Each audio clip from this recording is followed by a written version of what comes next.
청취자분 안녕하세요. 오늘 저희는 청취자께서 제공해주신 자료들을 바탕으로 SBB테크라는 기업을 한번 깊이 들여다보겠습니다. 네, SBB테크. 흥미로운 회사죠? 그렇죠. 정밀 부품 기술력이라든지 로봇 산업과의 관계, 또 최근 주가 움직임까지 투자 관점에서 매력과 위험 요인을 좀 균형 있게 봐야 할 것 같아요. 맞습니다. 오늘 단순히 사업 내용 나열보다는 그 핵심 기술의 진짜 경쟁력이 어떤지, 또 야심차게 생산 능력을 늘린다는데 그게 실현 가능한 건지, 네네. 그리고 재무 상태는 지금 어떤지, 이런 걸 좀 꼼꼼히 짚어봐야죠. 특히 최근에 주가가 좀 올랐다가 내렸다가 했잖아요. 네, 변동성이 컸죠. 그 배경이랑 의미도 좀 분석해보고 경쟁 속에서 이 회사가 가진 진짜 강점, 또 조심해야 할 함정은 없는지 청취자분들 입장에서 딱 필요한 정보들만 추려보겠습니다. 좋습니다. 좋습니다.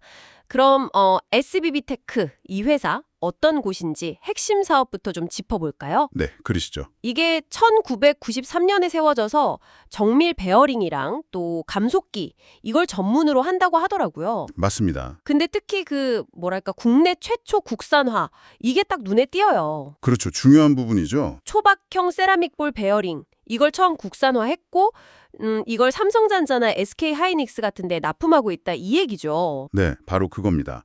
반도체 LCD 장비 쪽으로요. 아하. 근데 그게 다가 아니에요.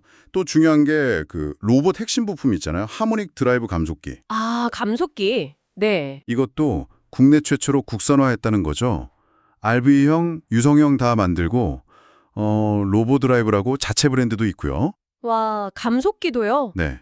그리고 그 베어링 기술 바탕으로 반도체 웨이퍼 이송 장비 거까지 하니까 아, 웨이퍼 이송까지? 결국은 딱 보면 반도체랑 로봇 이 두 개가 이 회사의 큰 성장 동력이다. 이렇게 볼 수 있겠네요. 국내 최초가 붙는다는 건 기술력은 상당하다 이런 뜻일 텐데요. 이 기술로 지금 어떤 미래를 그리고 있나요? 신사업 계획 같은 거요. 맞습니다. 현재 머무르지 않고 계속 뭘 하려고 하는 것 같아요. 로봇이나 자율주행차 같은 데 쓸 수 있는 통합 구동 모듈. 통합 구동 모듈이요? 네, 액추에이터라고 하는데 단순히 움직이는 걸 넘어서 구동, 조향, 브레이크 기능까지 하나로 합친 좀 더 복잡하고 고도화된 부품을 만들려는 거죠. 아, 더 진화된 형태네요. 그렇죠. 그리고 서비스 로봇용으로 배터리 효율을 높인 감속기도 개발 중이라고 하고요. 근데 더 놀라운 건 그 생산 능력 확대 계획이에요. 감속기 생산량을 연 5만 개에서 최대 25만 개까지. 네, 4배에서 5배죠. 와, 4, 5배? 이건 정말 공격적인 거 아닌가요? 이미 공장도 확보했고 작년 말 기준으로도 1.5배 늘었다면서요? 네, 바로 그 공격성이 흥미로운 지점인데요. 이게 그냥 설비 투자 좀 해볼까 수준이 아니라 미래 수요에 대한 엄청난 확신이 없으면 못하는 결정이거든요. 그렇죠. 특히 로봇 산업 성장세랑 또 이 회사 매출의 한 60%가 방산 쪽이잖아요. 아, 방산 비중이 그렇게 높군요. 네, 한화에어로스페이스, 현대로템, LG넥스원 이런 데가 주 고객사니까 이쪽 수요 증가까지 염두에 둔 것 같아요. 그러니까 이게 단순한 희망이 아니라 실제 수주 증가 가능성을 보고 베팅하는 걸 수도 있다는 거죠. 물론 성공하면 대박이겠지만 그만큼 리스크도 크겠네요. 당연하죠. 그 점은 뒤에서 다시 짚어보겠습니다. 네. 근데 이렇게 미래는 화려한데 현재 성적표를 보면 좀 걱정이 돼요. 2025년 상반기 실적 보니까 매출은 30억, 작년보단 8.6% 늘긴 했는데 네, 외용은 성장했죠. 근데 영업 손실이 38억 원으로 손실폭이 오히려 10% 넘게 커졌고 순손실은 40억, 이건 60% 이상 확 늘었어요. 2분기만 봐도 영업이익률이 마이너스 105%? 이건 어떻게 봐야 할까요? 딱 봐도 명확하죠.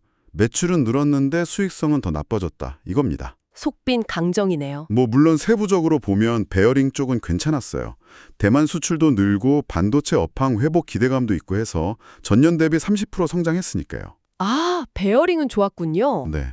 근데 전체적으로는 매출 증가보다 비용 증가가 더 컸다는 거죠.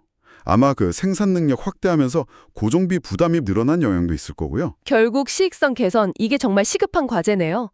이런 상황이면 당연히 재무 상태도 좀 봐야겠죠? 네, 재무 건전성 중요하죠. 2024년 말 기준으로 한번 보면요. 총 자산이 한 289억 원인데 부채가 168억, 자본이 121억 원. 네. 이걸로 부채 비율로 따져보면 대략 138%에서 한 144% 정도 나와요. 이게 뭐 보통 100% 이하면 안전하다, 200% 넘으면 위험하다 보니까 좀 높은 편이라고 할 수 있죠. 140% 내외면 아주 낮은 건 아니네요. 근데 더 신경 쓰이는 건 그 유동 비율이던데요. 0.87배. 아, 맞아요. 그게 좀 걸리죠. 유동자산, 그러니까 1년 안에 현금될 수 있는 자산이 유동부채, 1년 안에 갚아야 할 빚보다 적다는 뜻이니까요. 그러면 단기적으로 자금 압박이 올 수도 있다. 이런 신호인가요? 그렇죠. 가능성이 있다는 거죠. 실제 현금성 자산도 뭐 한 10억에서 20억 원 정도로 추정되는데 작년 안에 영업 손실만 거의 69억 원이었잖아요. 네, 손실이 컸죠. 그걸 생각하면 자금 사정이 넉넉하다고 보기는 어렵죠. 종합해보면 연매출 50억 원대의 회사가 계속 수십억 적자를 보고 있고 부채 비율 높고 단기 상환 능력도 좀 아슬아슬하고 이런 상황인데 그런데 시가총액은 1,400억 원이 넘는다. 네, 바로 그 지점이에요. 이 간극이 너무 크잖아요. 이게 바로 SB테크를 둘러싼 기대와 우려가 딱 부딪히는 지점 같아요. 맞습니다. 재무적인 취약성은 명백한 위험 요인이고 이걸 어떻게 극복하느냐가 관건이죠. 이런 재무 상황에서 투자 지표를 보면 더 재밌어요. 당연히 적자니까 PER이나 ROE는 의미가 없고요. 네, NA죠. 근데 PBR, 주가 순자산 비율이라고 하죠. 시총을 순자산으로 나눈 값, 이게 10.27배예요. 10배가 넘는다. 네, 장부 가치보다 10배 넘는 가격에 거래된다는 거잖아요.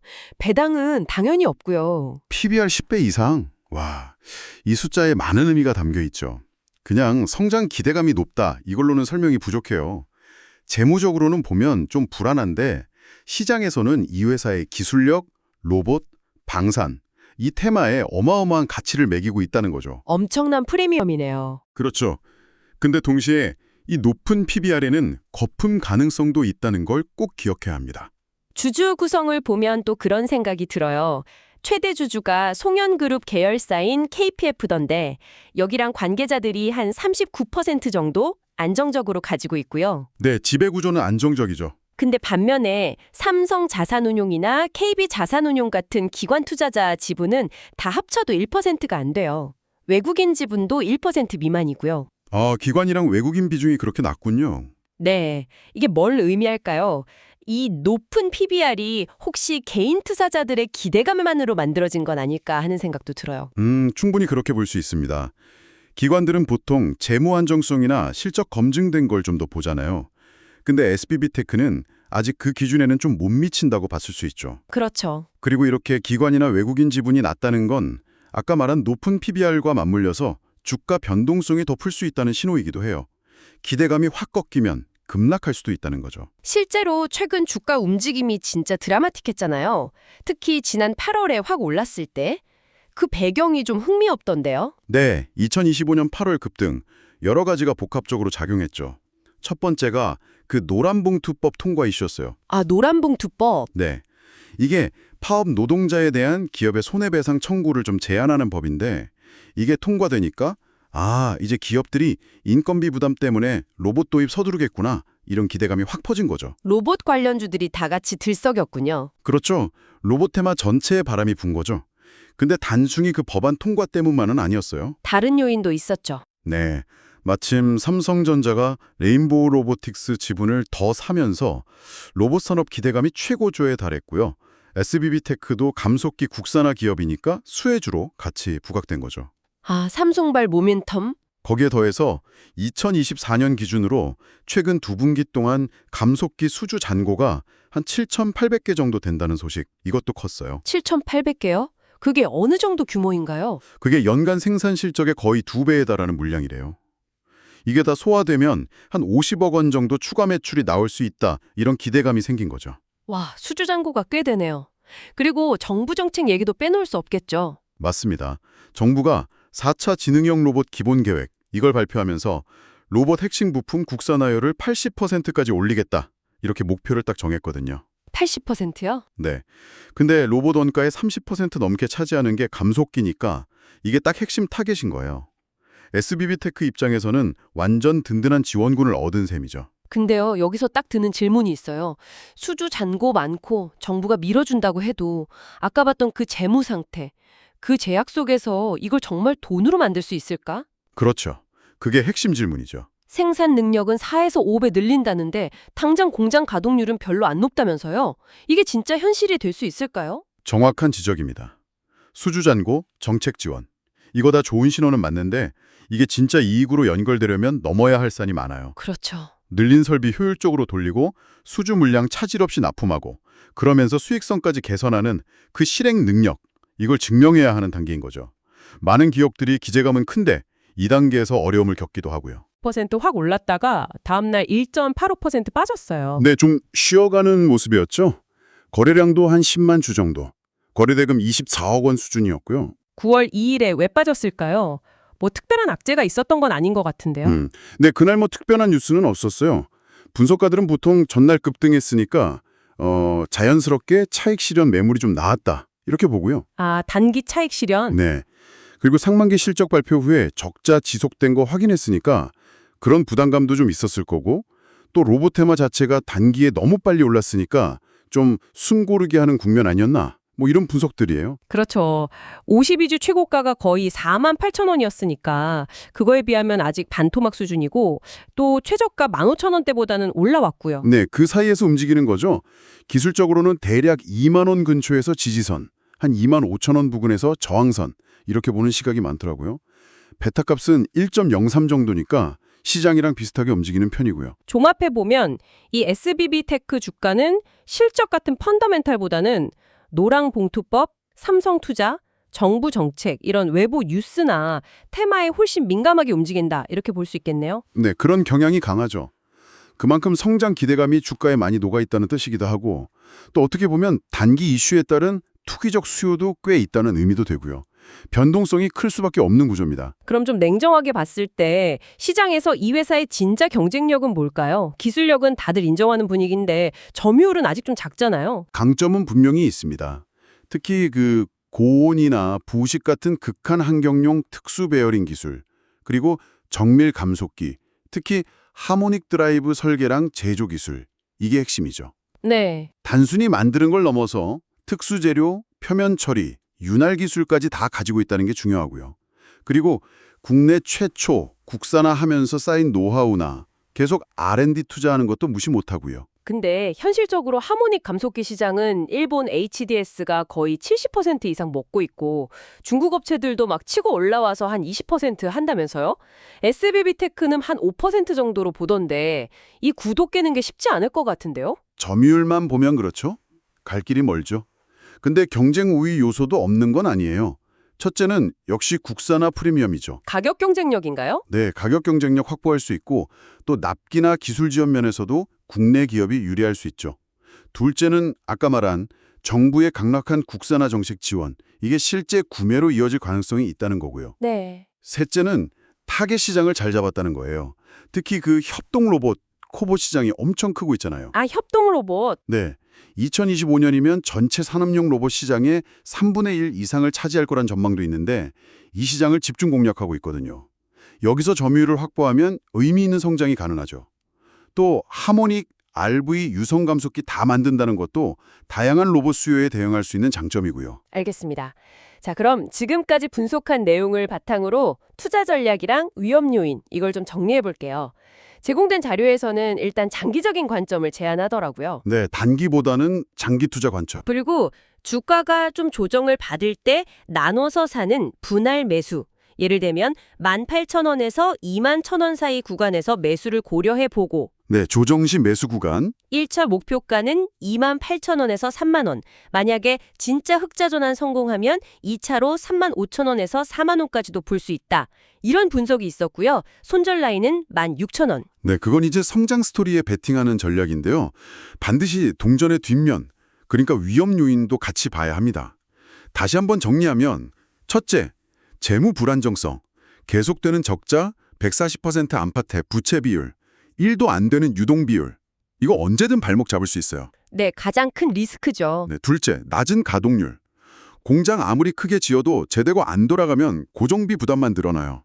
셋째, 높은 주가 변동성, 밸류에이션 부담, PBR 10배. 실적으로 증명 못하면 언제든 무너질 수 있습니다. 그렇죠. 넷째, 외부 요인 의존성. 로봇 시장이 생각보다 안 크거나 삼성이 투자를 줄이거나 정부 정책이 바뀌면 타격받을 수 있다는 거. 마지막으로 기술 시생 리스크.